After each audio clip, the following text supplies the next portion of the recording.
എത്ര അകറ്റിയിട്ടും ഒരു പുരുഷൻ ഒരു സ്ത്രീയെ വിട്ടുപോകുന്നില്ലെങ്കിൽ അതിൻ്റെ യഥാർത്ഥ കാരണം എന്താണെന്ന് നോക്കാം. മനുഷ്യജീവിതത്തിൻ്റെ മുന്നോട്ടുള്ള യാത്ര തന്നെ ബന്ധങ്ങളിലൂടെയാണ്. വ്യക്തിബന്ധങ്ങൾ, സ്നേഹബന്ധങ്ങൾ, രക്തബന്ധങ്ങൾ, അങ്ങനെയങ്ങനെ. സ്നേഹിക്കാനും സ്നേഹിക്കപ്പെടാനും ആഗ്രഹിക്കുന്നവരാണ് എല്ലാവരും. സ്നേഹത്തിൻ്റെ അനുഭൂതികൾ നമ്മൾ തിരിച്ചറിയുന്നതും അനുഭവിക്കുന്നതും സ്നേഹബന്ധങ്ങളിലൂടെയാണ്. അതുകൊണ്ടു തന്നെ സ്നേഹബന്ധങ്ങൾ നമുക്ക് ജീവിതത്തിൽ നിന്നും മാറ്റി നിർത്താൻ കഴിയാത്ത ഒന്നു തന്നെയാണ്.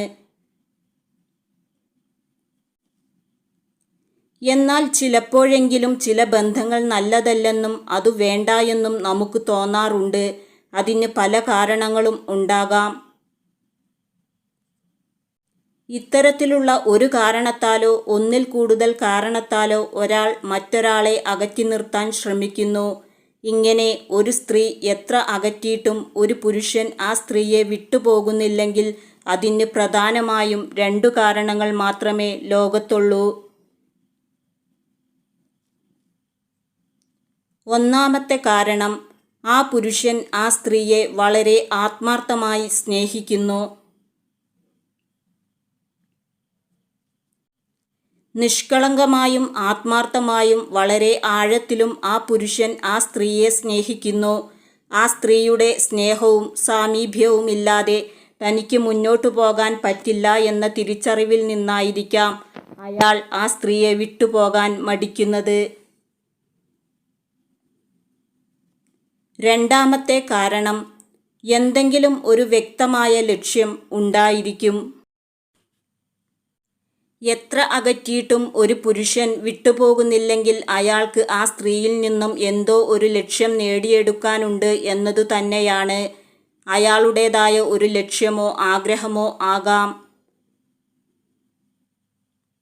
അത് ചിലപ്പോൾ ആ സ്ത്രീയുടെ നന്മയ്ക്ക് വേണ്ടിയുള്ള ലക്ഷ്യമാകാം. അല്ലെങ്കിൽ ശാരീരികമായതോ സാമ്പത്തികമായതോ ആയ ചൂഷണമാകാം. അല്ലെങ്കിൽ മാനസികമായോ സാമ്പത്തികമായോ തകർക്കലാകാം. അതുമല്ലെങ്കിൽ മറ്റേതെങ്കിലും രീതിയിലുള്ള നേട്ടങ്ങളോ ഉദ്ദേശമോ വെച്ചുമാകാം. എന്തു തന്നെയായാലും അതിന് പിന്നിൽ നല്ലതോ മോശമായതോ ആയ ഒരു ലക്ഷ്യമുണ്ട് എന്ന കാര്യം ഉറപ്പാണ്. ഇതിൽ ഏതു കാരണത്താലാണ് ആ വ്യക്തി വിട്ടുപോകാത്തത് എന്ന് മനസ്സിലാക്കിയെടുക്കേണ്ടത് അയാളുടെ സംസാരം, പെരുമാറ്റങ്ങൾ, പ്രവൃത്തികൾ, പ്ലാനിങ്ങുകൾ, മുന്നോട്ടുള്ള നീക്കങ്ങൾ എന്നിവയിലൂടെ ഒക്കെയാണ്.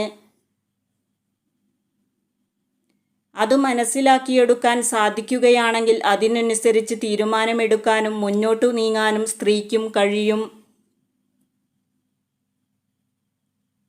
ബന്ധങ്ങൾ എപ്പോഴും നമുക്ക് ചേർന്നതാകാൻ ശ്രദ്ധിക്കുക. മോശമെന്ന് തോന്നുന്നതും യോജിച്ചു പോകില്ലെന്ന് ഉറപ്പുള്ളതും പെട്ടെന്ന് വിട്ടുകളയാൻ ശ്രദ്ധിക്കുക. ബന്ധങ്ങളിൽ ഏറ്റവും സുന്ദരമായ ബന്ധമാണ് സ്നേഹബന്ധം എന്നത്. എന്നാൽ നല്ലതല്ലെങ്കിൽ അവ അസുന്ദരമാണെന്ന് പറയേണ്ടി വരും.